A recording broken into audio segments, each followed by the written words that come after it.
Radian and degrees. Angles can be measured in two ways. So it can be in degrees or in radians. So degrees is a measuring unit for angles. So we use a little circle following the number.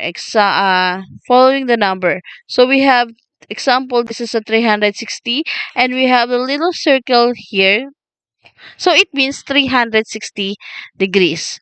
So a circle is comprised of 360, which is called one revolution. So it means that sa isang ikot po nito ng circle, it is equivalent to 360 degrees. Okay? And it is commonly used in the geometry, geography, and everyday application. So, the full circle, ayan. So, ang full circle po is equivalent to 360 degrees. And the half circle is 180 degrees. So, from 0 to 180. Or it is also called the straight angle. Kapag naman po quarter of a circle, quarter lang po. So, from 0 to 90. So, that is called right angle. Quarter of a circle or right angle. So, we use protractor to measure degrees. So, kadalasan yung normal protractor po natin is hindi po siya full rotation. So, half lang po siya. It is measured from 0 to 180 degrees. So, kung paano po gamitin yan, yung pinaka-point po or pinaka-vertex nyo po ay dapat po ay nakatungtong po dito sa pinaka-gitna po ng inyong protractor. And then, you can measure either from here, nasa kanan, 0 to 180, or dito naman sa kabila, 0 to 180. So, make it sure lang po na ang pagbabasa po ninyo ng degree sa inyong protractor is mag-start from 0. Depende kung nasa kaliwa siya mag-start o nasa kanan. Lagi po siyang nakatungtong sa 0 o start ng reading nyo is from 0. So, a radian, okay, is an angle created by the taking radius and wrapping it along the edge of the circle. So, ang arc length po natin is equivalent po siya sa radius.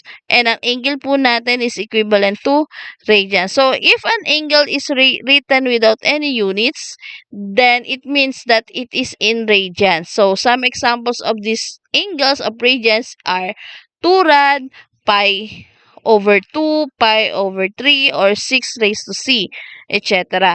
So, pwede rin po siya na wala siyang nakasulat na rad.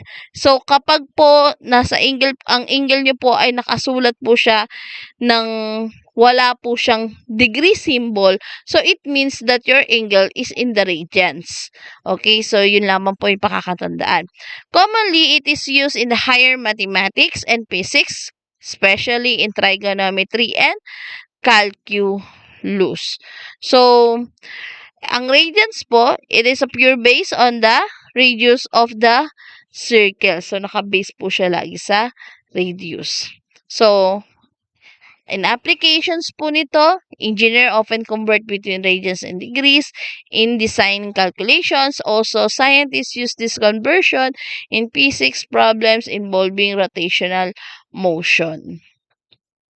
So, let's move on to the conversion of degrees to radians and vice versa. So, ito po yung formula to convert the degrees to radians or radians to degrees. So, for radians, to convert it to radians, so we can use the formula degrees times pi over 180. If we want to convert the degrees into radians, then we will going to use that formula. But if we were going to convert the radians into degrees, so we were going to use the formula angle in radians multiply by 180 degrees over pi to get the degrees.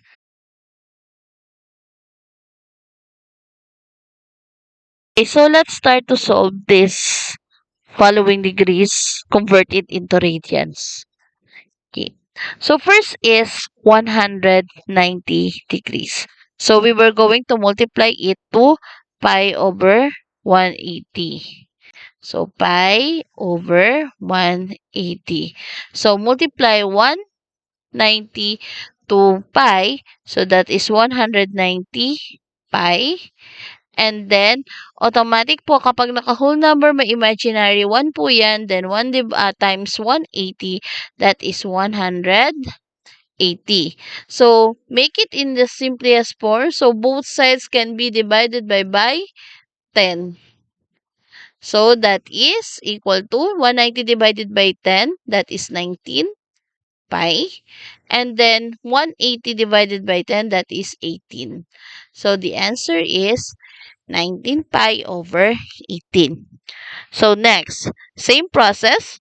We can multiply it to pi over 180.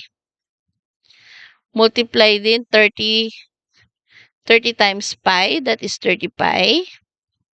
And then 1 over 180. So that is 180. And then make it in the simplest form. So both sides can be divided by 30. Okay, so maari pong ma-divide natin both sides by 30 to make it in the simplest form. So 30 divided by 30, that is pi. And then 180 divided by 30, so that is 6. So the final answer for this is pi over 6. How about in negative 45 degrees? So same pa rin po, multiply it by pi over 180. Then multiply negative 45 times pi. So that is negative 45 pi. And then 1 times times 180, that is 180. Make it in the simplest form. Both sides can be divided by 45. So 45 divided by 45. So don't forget the negative sign. So it's already negative. So that is 1 or just pi over 180 divided by 45. That is 4. So the final answer is negative pi over 4. How about in negative 150? Same is we are going to multiply it to pi over 180. Okay, and then negative 150 degree times pi, so that is negative 150 pi over, so automatic may negative 1 po ulit yan, 1 times 180, that is 180. Okay, so both sides can be divided by 30. Okay, both sides can be divided by 30.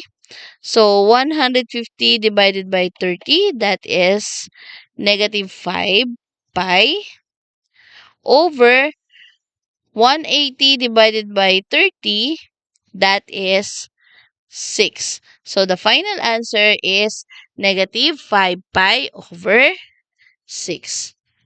How about in radians in 2 degrees? So let's solve this. So pi, we were going to multiply it to 180 over pi. Ayan. So, makikita po natin na maaari na po natin i-cancel si pi na nasa numerator at pi na nasa denominator. So, that is equivalent to 1. So, 1 times 180. So, the answer is 180 degrees. So, don't forget the symbols kasi kapag wala siyang symbols of degrees, ibig sabihin naka-radians pa rin po yan. So, make it sure that we have the degree symbols in your answer. Okay. Next, same process. Multiply it to 180 over pi. Ayan. So, we can cancel the pi. So, that is equivalent to 1 na po yan. So, 2 times 1, that is 2 times 180, that is 360 degrees. So, ibig sabihin po, ang 2 pi po natin siya in degrees, that is equivalent to 360. degree. So how about in negative pi over 3? So we were going to multiply again to 180 over pi. Okay. So, we can cancel the pi na nasa numerator at ang isa sa denominator and multiply 1 times 180, that is negative 180 degrees over 3 times 1, that is 3, and both sides can be 180 can be divided by 3. Ayan, so pwede nating ma-divide po yan by 3 kasi mas mataas ang ating numerator and it can divide by 3. So, 180 divided by 3, that is equivalent to negative 60 degrees. So, that is your final answer. How about in negative pi over 6? So, again, multiply it to 180 over pi. And then, we can cancel pi na nasa numerator at nasa denominator. Then, automatic, 1 na po ito.